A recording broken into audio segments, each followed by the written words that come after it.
Before that, Scovia, Mr. President, exchange nabonye hagati yawe na Minister Olivier byari ibiki? What happened?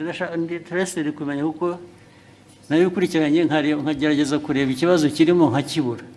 So now I want you to mbere yo kumbaza banzu nsobanurire menye ibyabaye niki. Murakoze nyakubahwa Perezida wa Repubulika, ikibazo cyabaye ko ntazi igifaransa neza ku rwego nyakubahwa Minisitiri yumvaga nkwiye kuba nkiziho, ngerageza gushyira ijambo rye mu Kinyarwanda kugira ngo abanyarwanda bumve.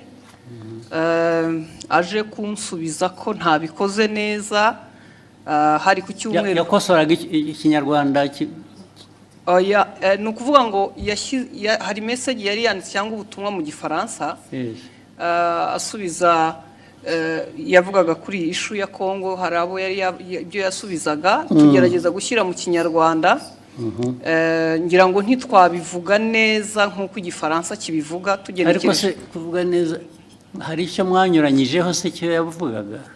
Ntabwo twakimenye kugeza ubu kubera ko ndavuga isi ushobora kuba yaravugaga ikintu mukagisobanura mu buryo butandukanye n'ibyo yavuze. Ubwo ni nko kuvuga ngo mwavuze ibyo atavuze, ariko hari no kuvuga ibyo yavuze wenda mu rurimi we yumva rudahagije.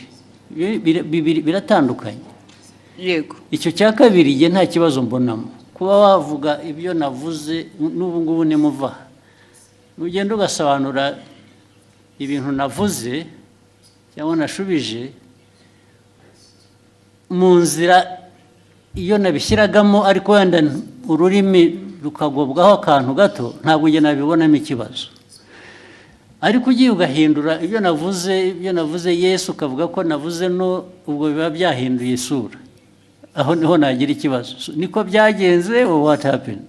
ntabwo twigeze duhindura icyo yavuze, nuko tutakivuze mu Gifaransa ngira ngo cyanyacyo, kuko na message utabisobanuye mu Kinyarwanda ngo gihwanye n'igifaransa cyiza yavuze. Noneho ushaka intambara z'ubusa kweri. hanyuma aza gusubiza